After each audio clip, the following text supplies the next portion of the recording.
So we're looking here at the Group 2 sector. Siskin here, one of the original dynamic wheats, coupling fantastic yields, good grain quality, as well as a brilliant Septoria score. We've got the new addition to this sector, which is KWS Extase, which carries on very much in that ilk. So we've got a nice high yielding variety, fantastic untreated yield, and brilliant Septoria score. Is there a preference, Kirsty, from the miller's point of view?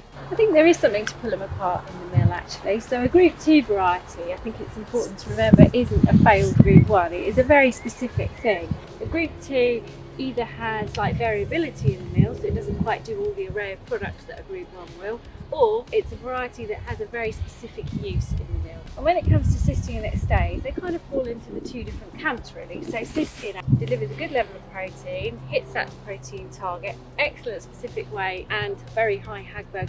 But what millers like about this is it really sits well in that low protein, low Hagberg contract, and Siskin delivers time after time. Moving on to Extase, this too has fantastic grain quality, slightly ahead of Siskin, and it also does mill very well. Extase probably is more akin to those higher protein levels and usefulness as a more top-end Group 2, whereas Siskin's kind of sits in the middle of Group 2.